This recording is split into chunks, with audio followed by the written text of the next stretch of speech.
Have you ever heard of the Bloodless Vampire? His name was Silas, and he never hunted at night. Not because he was afraid of humans, but because the very thought of blood terrified him. Even a single drop on his tongue felt like acid, making his body convulse, his veins burning as if his entire being was rejecting its own curse. The other vampires, the elders, they called him a flaw, an unfinished thing that shouldn't exist. They abandoned him, leaving him to starve in a world he didn't fit into. But Silas discovered his true nature one night during a raging storm. He saw a woman collapse in the rain, sobbing over a phone call that had just shattered her marriage. He instinctively reached out to steady her, and in that single moment of contact, his world exploded. He didn't taste blood or flesh.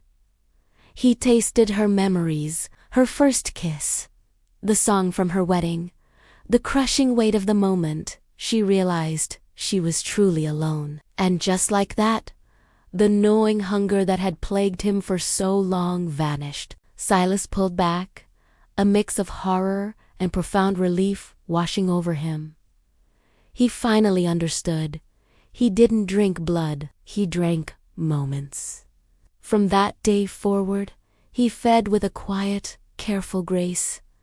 He would never take too much from any one person. He'd sip a shared laugh from a busy bartender, or a sun-drenched childhood afternoon from an old man resting on a park bench. He might take a single, powerful memory of pride from a mother watching her child graduate. The people he touched would walk away feeling a little tired, a bit nostalgic, but never quite sure why. They felt a sense of loss they couldn't name. But this unique gift came with a terrible price. Silas began to dream lives that weren't his own. He'd wake up in the middle of the night, grieving for strangers he'd never met, tears streaming down his face. For lovers he'd never held. He'd find himself smiling at memories of crimes he didn't commit. The more he fed, the more he lost himself. Worst of all, he could no longer remember who he had been before he became this collector of moments.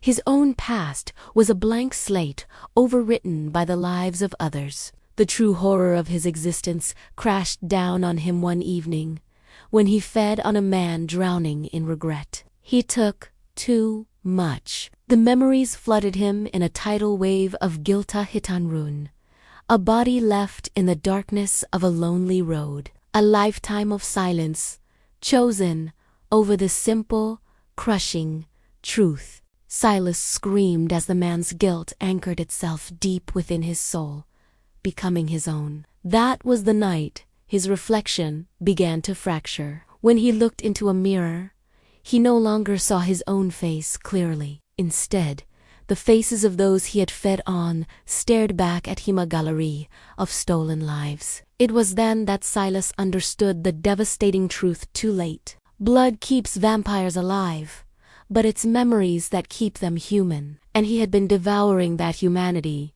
piece by painful piece, not just from others, but from himself. Now, Silas wanders the city streets, a fractured being, full but fundamentally broken. He carries thousands of unfinished lives inside him, a walking ghost story composed of other people's tales. Sometimes, you might catch him whispering apologies to the empty air, or confessing to crimes he never committed. And in his quietest, most desperate moments, he asks himself a question that has no answer. Is forgetting who you are a fate worse than dying hungry? Thanks for watching.